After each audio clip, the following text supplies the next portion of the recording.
ನಮಸ್ಕಾರ ವೀಕ್ಷಕರೇ, ನಿಮಗೆಲ್ಲರಿಗೂ ನನ್ನ ಯೂಟ್ಯೂಬ್ ಚಾನಲ್ಗೆ ಸ್ವಾಗತ. ನಿನ್ನೊಲವಿನ ಆಸರೆಯಲ್ಲಿ ಭಾಗ 89. ಅವಳ ತುಟಿಯ ಮೇಲೆ ತನ್ನ ತುಟಿಯೂರಿದ್ದ ವೇದಾಂತ್, ಅವಳ ತುಟಿಯ ಜೇನು ಹೀರಿದ್ದ ಮೋಡಗಳಲ್ಲಿ ಹತ್ತಿಯಂತೆ ಹಗುರವಾಗಿ ತೇಲಿ ಹೋದಂತಹ ಅನುಭವ, ಎಂತಹ ಸ್ವರ್ಗೀಯ ಅನುಭವ. ನನಗೆ ಆವಾಗಲಿಂದ ತುಂಬ ಬಾಯಾರಿಕೆ ಆಗ್ತಾ ಇತ್ತು. ಇವತ್ತಿಂದ ದಿನ ಈ ಅಮೃತ ಕುಡಿದೆ ರೂಮ್ನಿಂದ ಹೊರಗೆ ಹೋಗೋದು. ಮತ್ತೆ ನೀನು ತುಂಬ ಸ್ವೀಟಾಗಿದ್ದೀಯಾ, ವೇದಾಂತ್ ಅವಳ ಬಳಿ ಹೇಳುತ್ತಿದ್ದ. ಆ ಬಿಗಿತದಲ್ಲೂ ಅವನ ಅಪ್ಪುಗೆ ಹಿತವಾಗಿಯೇ ಇತ್ತು. ಅವನು ನಿಧಾನವಾಗಿ ಕಣ್ಬಿಟ್ಟು ತನ್ನ ಮನದನ್ನಿಯನ್ನು ತುಂಟತನದಿಂದ ನೋಡುತ್ತಾ ಹೇಳಿದ, ಇವತ್ತಿಂದ ಹೊಸ ರೂಲ್ಸ್ ಒಂದು ಜಾರಿಯಾಗಿದೆ. ಹೌದಾ, ಏನಪ್ಪ ಅದು? ಆ ರೂಲ್ಸ್ ಜಾರಿಗೆ ತಂದವರು ಯಾರು? ಅವನನ್ನು ಉದ್ದೇಶಿಸಿ ಪ್ರಶ್ನಿಸಿದಳು ಸನ್ನಿಧಿ. ಬಹುಶಃ ನಿಂಗೆ ಮರೆತು ಹೋಯಿತು ಅನಿಸುತ್ತೆ ಎನ್ನುತ್ತಾ ಮೃದುವಾಗಿ ಅವಳ ಕೆನ್ನೆ ಹಿಂಡಿದ ವೇದಾಂತ್. ಆವತ್ತು ನೀನು ನನ್ನ ಹತ್ರ ಸಾಲ ಕೇಳಿದ್ಯಲ್ಲ, ಆವಾಗಲೇ ನಿನ್ನ ಹತ್ರ ಹೇಳಿದ್ನಲ್ಲ, ಮರೆತು ಬಿಟ್ಟಿಯಾ? ಇವತ್ತಿಂದಾನೇ ಇಂಟ್ರೆಸ್ಟ್ ಸೇರಿಸಿ ವಸೂಲು ಮಾಡ್ಕೊಳ್ಳೋಕೆ ಶುರು ಮಾಡ್ಕೋಬೇಕು ಅಂದ್ಕೊಂಡಿದ್ದೀನಿ. ಮತ್ತು ನೀನು ಆವತ್ತು ನನ್ನ ಮಾತಿಗೆ ಒಪ್ಪಿಗೆ ಕೊಟ್ಟ ಮೇಲೇ ನಾನು ನಿನಗೆ ಸಾಲ ಕೊಟ್ಟಿರೋದು. ಒಪ್ಪಂದ ಆವತ್ತಿನದು ಜಾರಿ ಆಗಿರೋದು ಮಾತ್ರ ಇವತ್ತಿಂದ.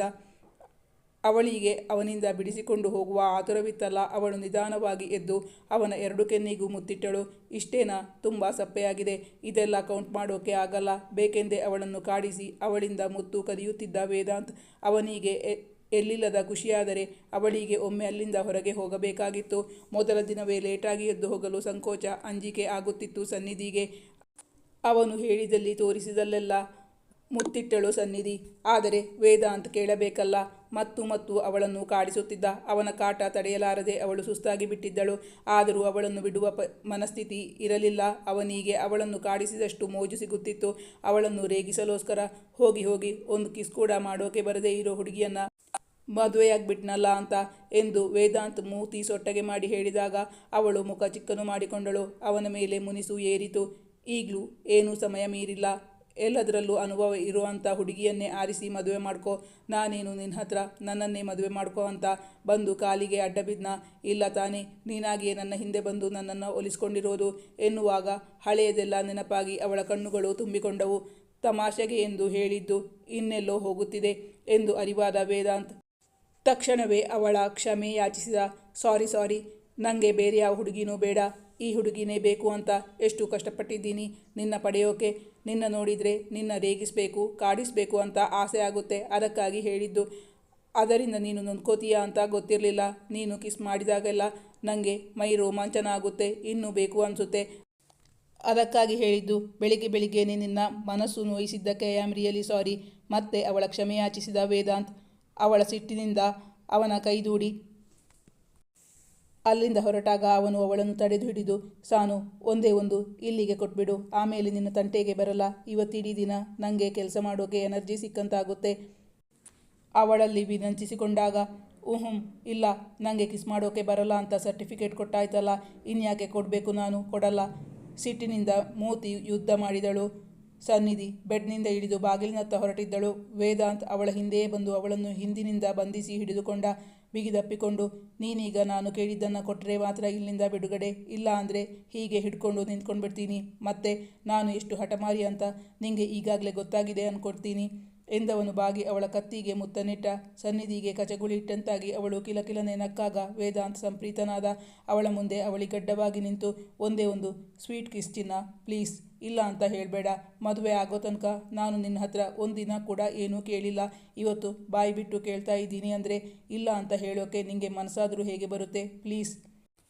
ವೇದಾಂತ್ ಅವಳನ್ನು ಅನುನಯಿಸಿ ಕೇಳಿದಾಗ ಅವಳಿಗೆ ಇಲ್ಲ ಎಂದು ಹೇಳುವ ಮನಸ್ಸಾಗಲಿಲ್ಲ. ಕೊನೆಗೂ, ನೀನು ಹಿಮಾಲಯ ಪರ್ವತದಷ್ಟು ಎತ್ತರದಲ್ಲಿದ್ದೀಯಾ, ನನಗೆ ಸಿಗಲ್ಲ ಎಂದು ನೆಲ ನೋಡುತ್ತಾ ಹೇಳಿದಾಗ ಅವನು ಬಾಗಿ ಅವಳ ತುಟಿಯ ಮೇಲೆ ತನ್ನ ತುಟಿ ಊರಿದ್ದ. ವೇದಾಂತ್ ಅವಳ ತುಟಿಯ ಜೇನು ಹೀರಿದ್ದ ಮೋಡಗಳಲ್ಲಿ ಹತ್ತಿಯಂತೆ ಹಗುರವಾಗಿ ತೇಲಿ ಹೋದಂತಹ ಅನುಭವ, ಎಂತಹ ಸ್ವರ್ಗೀಯ ಅನುಭವ. ನನಗೆ ಆವಾಗಲಿಂದ ತುಂಬ ಬಾಯಾರಿಕೆ ಆಗ್ತಾ ಇತ್ತು. ಇವತ್ತಿಂದ ದಿನ ಈ ಅಮೃತ ಕುಡಿದೆ ರೂಮ್ನಿಂದ ಹೊರಗೆ ಹೋಗೋದು. ಮತ್ತು ನೀನು ತುಂಬ ಸ್ವೀಟಾಗಿದ್ದೀಯಾ. ಸ್ವೀಟ್ ಜಾಸ್ತಿಯಾಗಿ ನಾನು ಶುಗರ್ ಪೇಷಂಟ್ ಆಗದೇ ಇದ್ದರೆ ಸಾಕು ಬೇಕೆಂದೇ ಅವನು ಹೇಳಿದಾಗ ಅವನ ಮಾತು ಕೇಳಿ ನಾಚಿಕೊಂಡಿದ್ದಳು ಸನ್ನಿಧಿ. ಅವನ ಎದೆಯಲ್ಲಿ ಮುಖ ಹುದುಗಿಸಿಕೊಂಡಿದ್ದಳು. ಆದರೆ ಅವಳ ನಾಲಿಗೆ ಮಾತ್ರ ಈಗಲೂ ಹರಿತವಾಗಿಯೇ ಇತ್ತು. ಗೊತ್ತಿದ್ದು ತಪ್ಪು ಮಾಡಬಾರ್ದು. ಆರೋಗ್ಯವೇ ಭಾಗ್ಯ ಅಂತ ಹೇಳೋದು ಕೇಳಿಲ್ವಾ? ಶುಗರ್ ಪೇಷಂಟ್ ಆದರೆ ತುಂಬ ಕಷ್ಟ ಕಣೋ. ಶುಗರ್ ತಿನ್ನಬಾರ್ದು. ಇಷ್ಟು ಚಿಕ್ಕ ಏಜ್ಗೆ ಆ ಕಷ್ಟ ಯಾಕೆ ತಗೋತೀಯ? ಜಾಸ್ತಿ ಆಗುತ್ತೆ ಅಂದರೆ ಸ್ವೀಟ್ ತಿನ್ನೋದು ಕಡಿಮೆ ಮಾಡಬೇಕಪ್ಪ. ದಿನ ಯಾಕೆ, ವಾರಕ್ಕೊಂದ್ಸಲ ಸ್ವೀಟ್ ತಿನ್ನು. ಅವನಿಗೆ ಒಳ್ಳೆಯ ಸಲಹೆಯನ್ನಿತ್ತಿದ್ದಳು ಸನ್ನಿಧಿ. ಆದರೆ ಅದು ಅವನಿಗೆ ಇಷ್ಟವಾಗಲಿಲ್ಲ. ಅದೆಲ್ಲ ಆಗಲ್ಲ ಚಿನ್ನ, ನನಗೆ ಬೇಕು ಅನ್ನಿಸಿದಾಗೆಲ್ಲ ನಾನು ಈ ಸ್ವೀಟ್ ತಿಂದೇ ತಿಂತೀನಿ. ನೀನು ಅಡ್ಡಿ ಮಾಡೋ ಹಾಗಿಲ್ಲ. ಹಾಗೊಂದು ವೇಳೆ ಅಡ್ಡಿ ಮಾಡಿದ್ರು ನಾನು ಎಷ್ಟು ಹಠಮಾರಿ ಅಂತ ಈಗಾಗಲೇ ಗೊತ್ತಾಯ್ತಲ್ಲ. ನನಗೆ ಬೇಕು ಅಂದಿದ್ದು ಬೇಕೇ ಬೇಕು. ಅದನ್ನು ನಾನು ಬಲವಂತದಿಂದಾದರೂ ವಸೂಲು ಮಾಡ್ಕೋತೀನಿ. ಅವನು ಹೇಳಿದಾಗ ಅವಳ ಮುಖ ರಾಗರಂಜಿತವಾಗಿತ್ತು. ಅವಳ ಮುಖವನ್ನು ಬೊಗಸೆಯಲ್ಲಿ ಹಿಡಿದು ಕಣ್ಣಲ್ಲಿ ಕಣ್ಣಿಟ್ಟು ನೋಡುತ್ತಾ ಹೇಳಿದ ವೇದಾಂತ್. ಅವಳ ಕಣ್ಣುಗಳಿಗೆ ಅವನ ನೋಟ ಎದುರಿಸಲಾಗದೆ ಕಣ್ತಪ್ಪಿಸಿಕೊಂಡಳು ಸನ್ನಿಧಿ. ಲೇಟಾಗುತ್ತೆ, ನಾವಿನ್ನೂ ಎದ್ದಿಲ್ಲ ಅಂತ ಯಾರಾದರೂ ಹುಡ್ಕೊಂಡು ಬಂದರೆ. ಅವನಿಂದ ಬಿಡುಗಡೆ ಹೊಂದುವ ಉದ್ದೇಶದಿಂದ ಸನ್ನಿಧಿ ಹೇಳಿದಾಗ, ಯಾರೂ ಬರಲ್ಲ, ಆ ಬಗ್ಗೆ ನೀನು ಯೋಚನೆ ಮಾಡಬೇಕಾಗಿರೋದೇ ಇಲ್ಲ. ಅವನ ಮೇಲೆ ನಸುಮುನಿದು ಅವನ ಕಿವಿ ಹಿಂಡಿದಳು ಸನ್ನಿಧಿ. ಅಂತೂ ಇಂತೂ ಕೊನೆಗೂ ಅವನ ಅಪ್ಪುಗೆಯಿಂದ ಬಿಡಿಸಿಕೊಂಡು ಬರಲು ಅವಳಿಗೆ ಮತ್ತೆ 15 ನಿಮಿಷಗಳೇ ಬೇಕಾಗಿ ಬಂತು. ಮೊದಲು ಸನ್ನಿಧಿ ರೂಮ್ನಿಂದ ಹೊರಗೆ ಬಂದಿದ್ದಳು. ಅವಳ ಹಿಂದಿನಿಂದಲೇ ವೇದಾಂತ್ ಕೂಡ ಬಂದಿದ್ದ. ರಾತ್ರಿ ನಿದ್ದೆ ಚೆನ್ನಾಗಿ ಬಂತ ಕಂದ ಎಂದು ಅವಳನ್ನು ಕಕ್ಕುಲತೆಯಿಂದ ವಿಚಾರಿಸಿಕೊಂಡರು ಕುಸುಮ. ಹಾಂ ಆಂಟಿ, ಮೊದಲು ನಿದ್ದೆ ಬರಲಿಲ್ಲ, ಆಮೇಲೆ ಚೆನ್ನಾಗಿ ನಿದ್ದೆ ಬಂತು ಎಂದಾಗ ವೇದಾಂತ್ ಅವಳತ್ತ ನೋಡಿ ಕಣ್ಣು ಹೊಡೆದ. ಅವನೇನು ಹೇಳುತ್ತಾನೆಂದು ಆತಂಕದಿಂದ ಅವನನ್ನೇ ನೋಡಿದಳು ಸನ್ನಿಧಿ. ಹಿಂದಿನ ದಿನದ ವಿಚಾರವನ್ನು ಹೇಳಬೇಡವೆಂದು ಕಣ್ಣಲ್ಲೇ ಸನ್ನೆ ಮಾಡಿದಳು. ಅಮ್ಮ, ಅವಳಿಗೆ ನಿದ್ದೆ ಬಂದಿರಲಿಲ್ಲ. ನಿದ್ದೆ ಮಾಡಿಸಿದ್ದು ಪುಟ್ಟ ಮಗುವಿನ ಹಾಗೆ ಅಮ್ಮ ಬೇಕು ಅಂತ ಅಳ್ತಾ ಮಲ್ಕೊಂಡಿದ್ಲು. ವೇದಾಂತ ಅವಳತ್ತ ನೋಡಿ ಹುಬ್ಬು ಹಾರಿಸಿ ನಕ್ಕು ಅವಳನ್ನು ಕೀಟಲೆ ಮಾಡಿದಾಗ ಸಿಟ್ಟಿನಿಂದ ಅವನಿಗೆ ಹೊಡೆಯಲೆಂದು ಹೊರಟಳು ಸನ್ನಿಧಿ. ಅವನು ಜಾಣತನದಿಂದ ಅವಳ ಏಟಿನಿಂದ ತಪ್ಪಿಸಿಕೊಂಡು, ನೋಡಮ್ಮ, ಮದುವೆಯಾಗಿದೆ. ಗಂಡ ಅಂತ ಒಂದು ಸ್ವಲ್ಪನೂ ಬೆಲೆ ಕೊಡಲ್ಲ ನನಗೆ ಈ ಹುಡುಗಿ. ಮದುವೆಯ ಮರುದಿನಾನೇ ಹೊಡೆಯೋಕೆ ಬರ್ತಾ ಇದ್ದಾಳೆ. ವೇದಾಂತ್ ತಾಯಿಯ ಬಳಿ ಅವಳನ್ನು ದೂರಿದಾಗ ಕುಸುಮ ಅವರು ನಕ್ಕರು. ನಾನು ನೋಡಿದ್ದೀನಪ್ಪ, ಪಾಪ ಹುಡುಗಿ ಸುಮ್ಮನೆ ಇದ್ಲು. ನೀನೇ ಅವಳ ಕಾಲು ಕೆರ್ಕೊಂಡು ಜಗಳಕ್ಕೆ ಹೋಗ್ತಾ ಇರೋದು. ಹೊಸ ಜಾಗ, ಹೊಸ ಪರಿಸರ ಮಾತ್ರ ಅಲ್ಲ, ಅವಳು ತನ್ನವರನ್ನೆಲ್ಲ ಬಿಟ್ಟು ಬಂದಿದ್ದಾಳಲ್ಲ, ಆ ನೋವು ಇದ್ದೇ ಇರುತ್ತೆ. ಬೇಜಾರಾಗಿರಬಹುದು ಹುಡುಗಿಗೆ, ಅದಕ್ಕಾಗಿ ಅಳ್ತಾ ಮಲಗಿರಬಹುದು. ಅದು ಅವಳು ಅಂತಲ್ಲ, ಎಲ್ಲ ಹೆಣ್ಮಕ್ಕಳ ಪರಿಸ್ಥಿತಿನೂ ಅದೇ. ಮತ್ತೆ ಈ ಹುಡುಗಿನೇ ಬೇಕು ಅಂತ ಹಠ ಹಿಡಿದವರು ಯಾರಪ್ಪ, ನಾನಾ ನೀನಾ ಎಂದು ಮಗನ ಬಳಿ ಹೇಳಿದ ಕುಸುಮ ಅವಳತ್ತ ತಿರುಗಿ ಹೇಳಿದರು. ಅವನು ಏನು ಬೇಕಾದರೂ ಹೇಳಲಿ, ಅದೆಲ್ಲ ಕೆಲಸಕ್ಕೆ ಬಾರದಿರುವ ಮಾತುಗಳು. ನೀನು ಅದನ್ನು ತಲೆಗೆ ಹಾಕ್ಕೋಬೇಡಮ್ಮ. ನೀನು ಬೆಳಗ್ಗೆ ಕಾಫಿ ಕುಡಿತೀಯೋ ಟೀ ಕುಡಿತೀಯೋ ಹೇಳು, ಅದನ್ನೇ ಮಾಡಿಕೊಡೋಕೆ ಹೇಳ್ತೀನಿ ಎಂದು ಕುಸುಮ ಅವರು ಹೇಳಿದಾಗ, ಥ್ಯಾಂಕ್ಸ್ ಆಂಟಿ, ಕಾಫಿ ಕುಡಿಯೋದು ಎಂದು ಉತ್ತರಿಸಿದಳು. ಆಂಟಿಯ ಮಾತು ಕೇಳಿ ಅವಳು ಸಮಾಧಾನಗೊಂಡಿದ್ದಳು. ನನ್ನ ರೇಗಿಸೋಕೆ ಹೋಗಿ ನಿಂಗೆ ಸರಿಯಾಗಿ ಮಂಗಳಾರತಿ ಆಯ್ತಲ್ಲ. ಸನ್ನಿಧಿ ಆಂಟಿ ತನ್ನ ಪರವಾಗಿದ್ದಾರೆಂದು ಖುಷಿಯಿಂದ ಅವನತ್ತ ನೋಡಿ ನಾಲಿಗೆ ಚಾಚಿ ಅಣಕಿಸಿದಳು. ಅವಳು ತನ್ನ ಮನೆಯಲ್ಲಿ ಖುಷಿಯಾಗಿದ್ದಾಳಲ್ಲ, ಅದೇ ಖುಷಿ ವೇದಾಂತ್ಗೆ.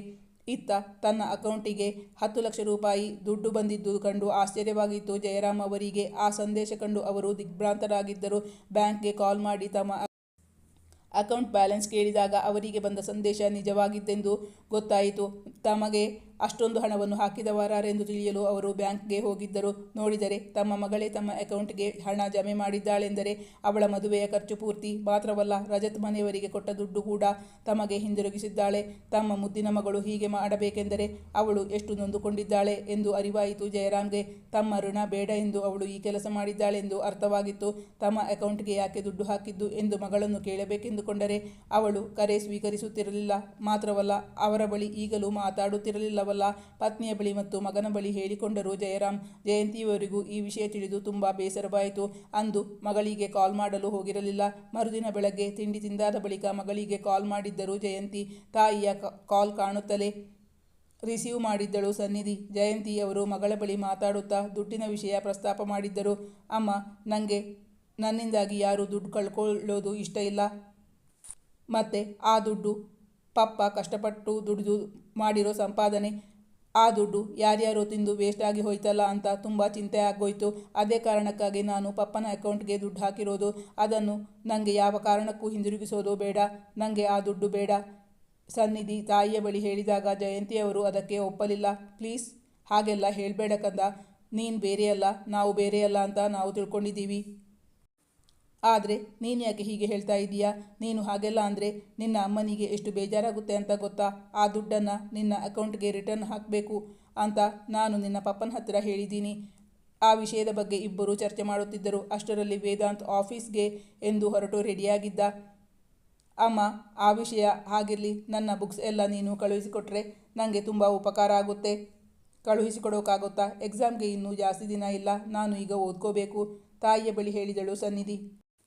ಆದರೆ ಜಯಂತಿಯವರಿಗೆ ಮಗಳೇ ತಮ್ಮ ಮನೆಗೆ ಬರಲಿ ಎಂಬ ಆಸೆ. ನೀನೇ ಬಂದ್ಬಿಡು ಕಂದ, ಹೇಗೂ ವೇದ್ ಇವತ್ತು ಆಫೀಸ್ಗೆ ಹೋಗ್ತಾನಲ್ಲ, ಅವನ ಜೊತೆ ಇಲ್ಲಿಗೆ ಬಂದ್ಬಿಡು.